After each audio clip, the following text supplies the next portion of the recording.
State Senator Jennifer Carroll Foy here, asking you to vote for my friend, Ghazala Hashmi, for Lieutenant Governor. She's a lifelong educator who's fought to expand job training, and Ghazala wrote the bill protecting Medicaid from Trump and MAGA extremists. Join me in voting for Ghazala Hashmi for Lieutenant Governor and Democrats up and down the ballot. Paid for by Workers Vote, 212-265-7000. Not authorized by any federal candidate or federal candidates committee. Workers Vote is responsible for the content of this advertising.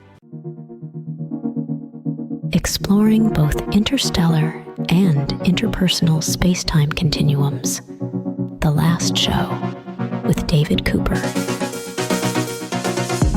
The torrent of torrids, fireballs in the sky. It's a meteor shower that's kind of happening now, and we're going to discuss it and what it means for the future, because it's kind of cool stuff. We're here with Dr. Sarah Rugheimer, who's an astrophysicist. She works at the University of Edinburgh, and check out her Audible original titled Searching for Extraterrestrial Life. Sarah, welcome to the show.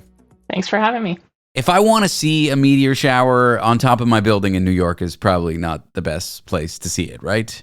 No, you need a dark sky, and even the moon's light can make them really hard to see. So you want to kind of be out in the country and then be observing when the moon is not in the sky.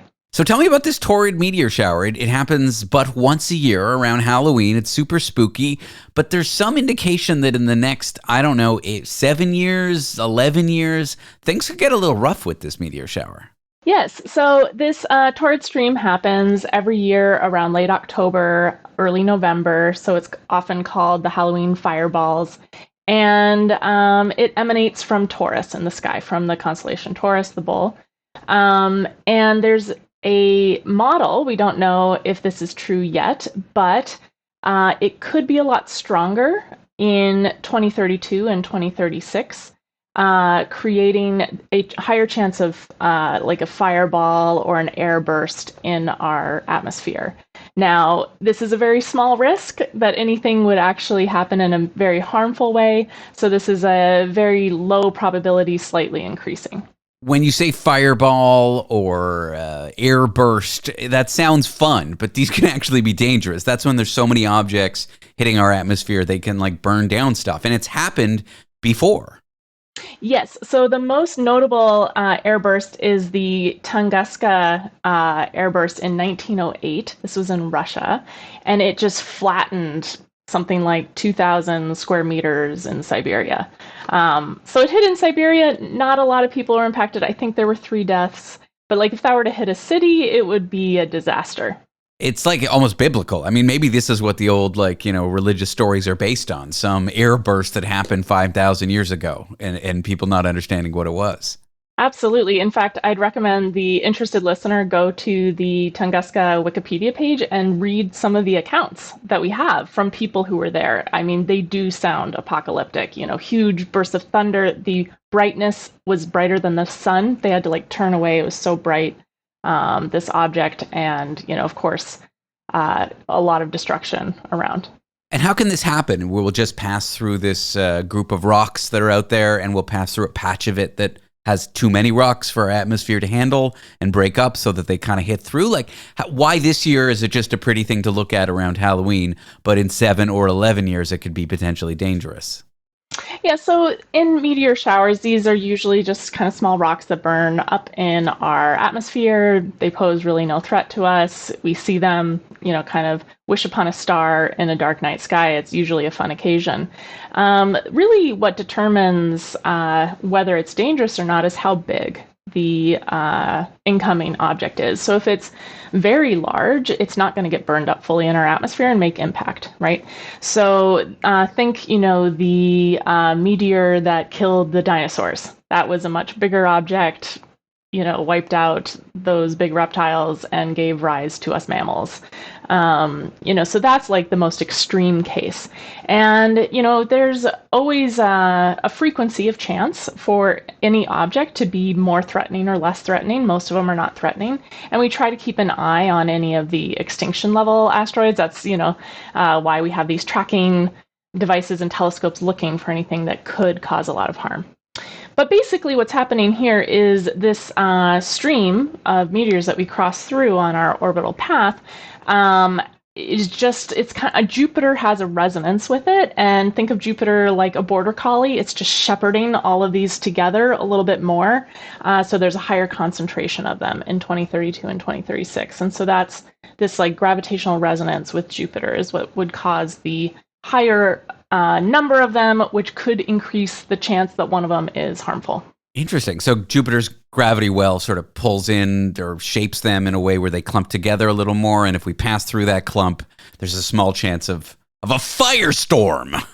Yeah, very small. I'm not spending any time being worried about this. I'm much more worried about, I don't know, anything else happening on our planet right now. Fair enough. Let's go to this next story. Astronomers have found a hidden moon, a quasi-moon. What does this mean? Is it just a small rock in orbit around the sun, but it's small enough but big enough to be excited about it? I don't know. Yeah, it's just a small rock that we didn't know about, and it's in our orbit, so it's kind of like trailing us around the sun. So it's not orbiting us like the moon, right?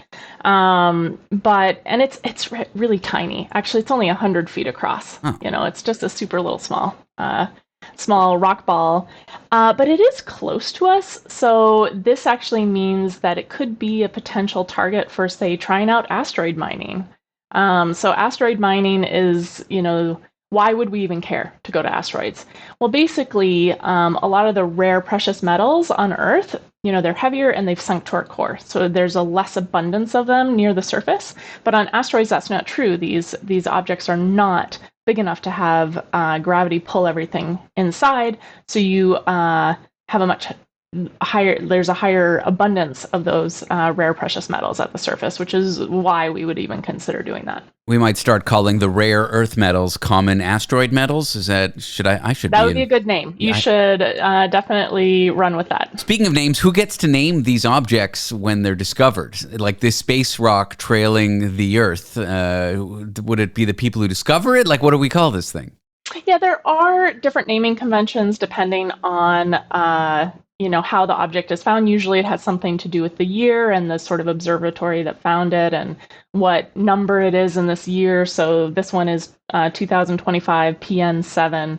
The other object we just talked about that's been in the news a lot was 3I Atlas, right? It's the third interstellar object found by the Atlas Observatory.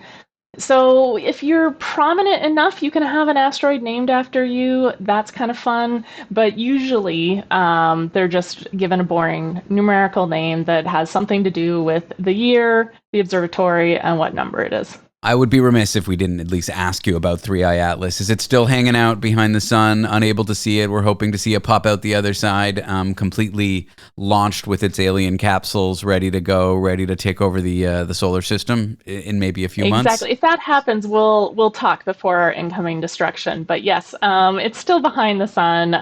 We won't be able to see it again until the end of November or maybe even early December. And at that point, I presume it'll still be behaving very comet-like. But if it's not, we'll know at that point, and then I'll eat my hat if I'm wrong. But I'm thinking it's a comet. You'll eat your hat? Okay. I will. I'll take out a hat and I'll eat it for you on camera for your viewership. Thank you. Sarah Rugheimer's book can be found on audible.com. It's an Audible original. Is that even a book? I don't even know. But it's called Searching for Extraterrestrial Life. Sarah, it is always a pleasure having you on the show. Thanks for being here. Thanks for having me.